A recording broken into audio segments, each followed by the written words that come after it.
I would like you to introduce him and yourself to introduce him. This is Dan Lassac of Dan Lassac versus Scroobius Pip.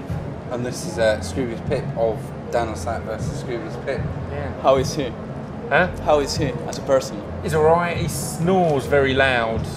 It's a big problem. It's going to be what ends our partnership, his snoring and lateness. He's good in bed. Yeah, he's good. Yeah. My lateness has improved, I must admit. After you gave me that report card, Yeah, I've improved. been bad. What has been your first impression after seeing the tea story and the whole like decoration of that tent? Instantly, I've wondered if they're real and edible, and if I will start eating them soon. I wasn't sure at first. It's real but or it's not real? say it's real. It looks real enough, man. It looks I'd real imagine it'd enough. be cheaper to buy actual biscuits than fake Fake biscuits. ones. I'd imagine it'd just make more sense. And I'm very interested in the marshmallows in the jar there. They are exciting me. Go for it, please. Oh no, I couldn't. I'll crash on the sugar. It'll go all wrong. You stop taking sugar? So, if you have to claim for against something, what would you claim against? Claim against? What would you claim against? Claim it. How do you mean claim against? Like vindicate something, or like which things like you would try to improve, or Oh, what generally demand in the world? or in your life. What would we demand? We should have got these questions. I'd want. in advance. That I'd would've been just amazing. like all the gigs to be like next door to each other, because we do spend all our time at the moment just going on plane rides and all sorts to go to all the different gigs. And the gigs are my favourite part. I love doing the actual performing live, but I'd probably demand that they're all in a 1 mile radius. I just want that bloke Spun. who did the catering at Leeds Festival to be our caterer. I just want him to cook I didn't me. rate it. That beef stew, man, it was legendary. It was a bit dry, You're a bit dry. evidently. Which is the last last experience you had in a guest room that deserved to be remembered? Mine was, I recently, I've done a solo track with a guy called Ayila, and we shot the video in a classroom, and a friend of mine had to pretend to be a teacher, and he had to laugh manically, and it was the hardest scene for everyone else because it was just absolutely hilarious, because he'd laugh manically, and then he had glasses on, he'd just twitch his glasses, and we were just having to sit there seriously, but I was cracking up. So that's genuine, memorable classroom experience. Yeah, I'm too You old. don't eat? No, I'm nearly 30 now. I've forgotten classrooms, really. Oh, I do remember at college jumping out of a second floor window onto a roof, running around and coming back in the class without the teacher realising I'd left. No So way. that was all right. Very confused seeing me come back in. That was memorable. But How would you say he was as a kid? As a kid, I don't know. I'd imagine him How to could be, you imagine as a kid? Yeah, I'd imagine him to be unorganised, scruffy, unruly, a bit wild. feral. But you know, almost. not particularly, not a bully, not particularly on the other side, not a geek, kind of in the middle. A Yes, a loner, an individual. A lonely I wolf. was filled with wistful melancholy. Yeah, I'd imagine you were on a daily basis. But now you are together, so that's something. Yeah. Yeah. For your melancholy, at least. For your melancholic. Yeah. Yeah. Cheers it out. So, which would be the diagnosis of your music? How would you describe your identity as musicians? On the beats, he's the beard. Yeah, Pretty it's much. as simple as that, really. Yeah, it's unusual. We do just have a mix because Dan's beats are a mixture of electro and indie and hip hop and all sorts, and then I just chat rubbish over the top of them, so it kind of ties them all together to give us our sound. So yeah, it's quite varied. Yeah. And you think your music is a reflection of who you are, like as a person? Very much Yeah. so. And I think it's because you can pull it apart into the two people that we are, because our roles are so defined. and because the way we write is separate, then bringing it together, it is very much me and Pip. That's kind of why the name's still the way the name is. It's one of the reasons we are stuck with our separate names as opposed to doing a band name, because it does kind of, you listen to the music and you can see each side of it, you can see what we each bring. So like, I saw like that video, like it was like shoot at 7 a.m. in the morning, that you were like writing lyrics. How could you, what's your memory of that day?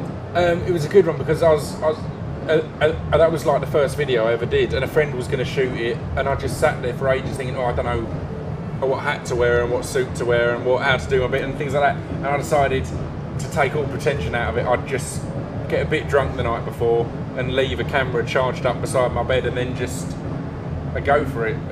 So the sound quality is appalling, but it was good fun. About halfway through, you can see me start to wake up a bit more, so it's more succinct and delivered. But it starts off a little bit. It was good fun. Easiest video ever. So, but how many times do you take to like the process of writing the lyrics and? All right. I mean, I'm always a writing as I go along kind of thing. I generally, in the modern age, I'll note things on my phone and save a message, just a little lyrics, and then when we need to actually write a track, I'll sit down and pull all the sources together kind of thing and build a track out of it. That's why a lot of them are often, although they'll sound like it's one specific story, in interviews and that I'll be asked, and it will be from a few different experiences, but I've just put them all together to make one thing, as opposed to sitting down and think I'm going to write about a girl I went out with in 2001 and go through kind of thing. It's going to be a mixture of different things. So which different mixture of things describe yourselves, or are you made of? Hair is a very important one. I'm made of a lot of hair. A facial, I've got hands like an ape. So it's mainly a mixture. I've never noticed how hairy your hands are. They're very hairy. Long hair. I'm like Richard horse. Yeah. Yeah, it's like there's a sentence that says like the man as much beard it is, the beautiest he gets. Yeah. It is weird. I don't like and they're quite big too. They're quite big hands. You know, in the zoo, when they have like a monkey's paw outline on the side thing, it often it's uncanny. It's often your hand. So pretty much what makes up is literally hair. That is it. Hair and words. That's all I'm made up of. Nice. That's not a bad combination. Yeah, it's alright. It works. Monkeys are included in the combination? Yeah, monkeys are essential. They're just the best animal. I heard we were descended from apes, apparently. Yeah, Darwin or someone guy. Really, it's more us and apes descend from the same missing link, but went off on different paths. Okay.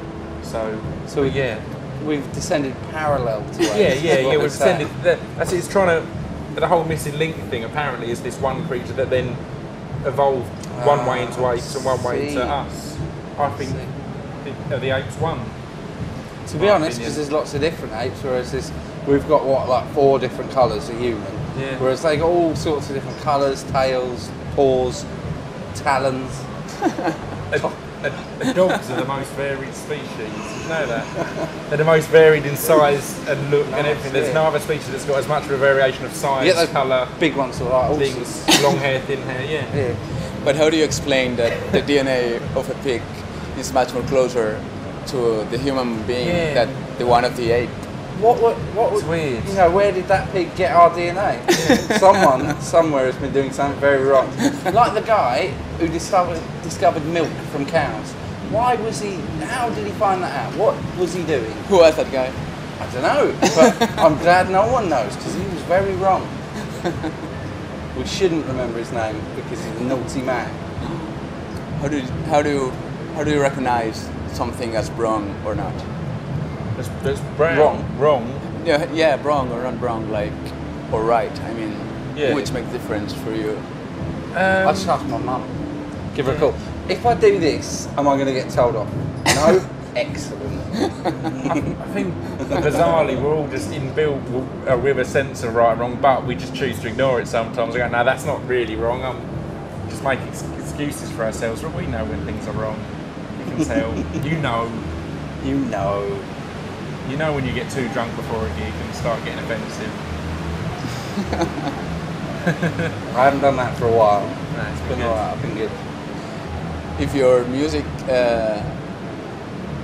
could be a journey, which journey would be? If our music could be a journey, which journey would it be? Well, it'd just be when I commuted. I used to commute to London every day to work. Yeah. That would be the journey our music is. It's like, people think of commuting as this horrible thing, this chore. Yeah. But it's actually an hour to sit and read a book, and you can actually think and just Come up with ideas. It's your time. Yeah. You know, yeah, you haven't got all your stuff around you, but that's even better because you are then just thinking. And so yeah. So it's a journey of thought via commuting. Yes, yes. So you usually never lose your time? Never lose time. No, you always... In the hotel today, I've had an hour's sleep. I tried to get sleep, couldn't get to sleep. Got my laptop out, started working on one of our tracks, you know, while watching American Idol on the telly. Inspiration right there. Oh God, that was good. So for how long you can be focused on a subject, like on a song, for instance? You could remain like 12 hours, like... See, I will sit there all day, but I'll work on 3 songs. So I'll skip back and forth. So when I hit a wall on one, I'll just go on to something else and work on that. That's why. So you make 3 different ones? Yeah, generally. It's 2 or 3 I'll be working on at any one time. So I've always got something to freshen my ears with, you know, because the more you listen to something, the more you hear what you want to hear, not what's actually coming out. So.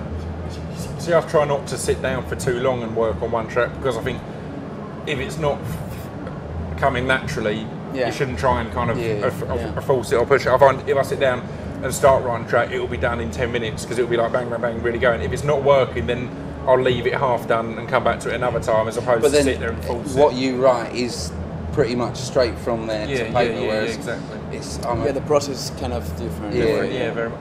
And that's why, again, it works that we write separately. It's not like I've had this idea, then do something with me stood there watching over your shoulder. It's like that's not going to work. It's going to be awkward.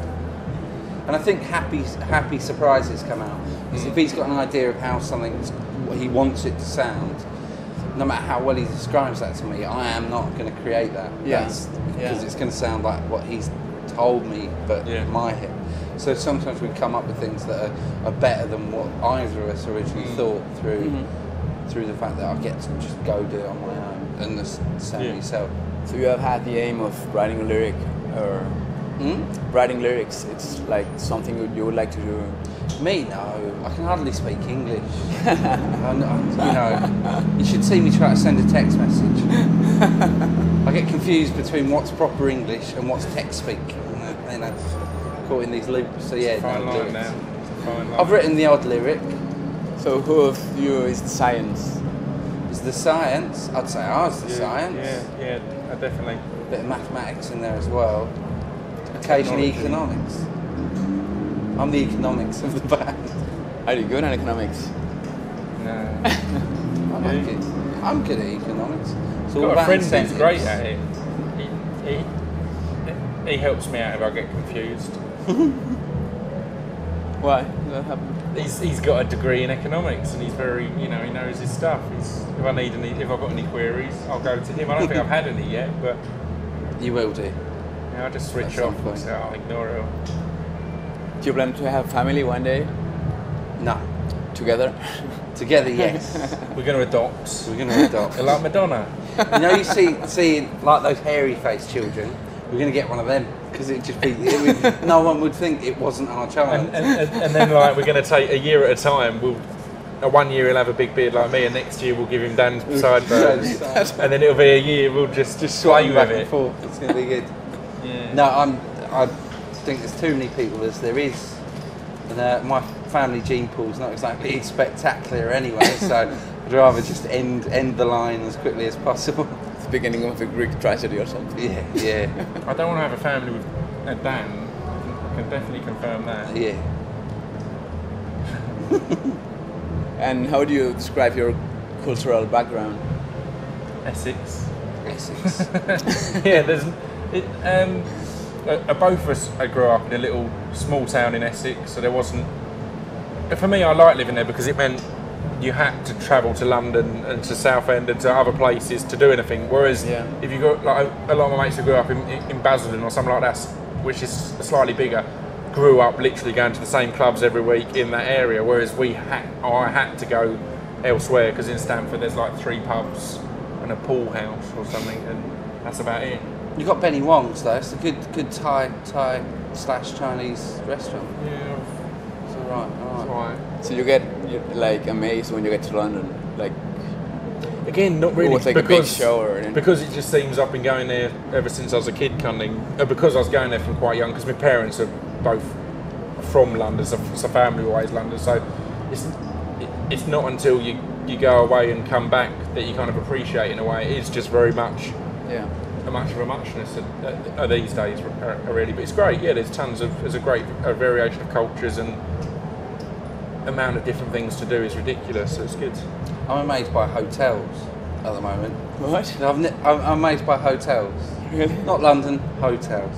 I've never really spent time in hotels before, and this last 6 months, like playing Benicassim and Lowlands and all that, and all these different hotels, and the effort they go to for a room you're just gonna sleep in. Yeah. The quality of beds. I've got 3 beds in my room for me. 3 beds in this room. Wow. I'm going to try and sleep on all 3 over the course of this night. It's going to be amazing. Why have you got 3 beds? And you've got to share it. Yeah. It's unlucky. Yeah. And share it with a stranger who was already booked in the same room. I said, we've double booked your room. If you can top and tail. Not really. That'd be crazy.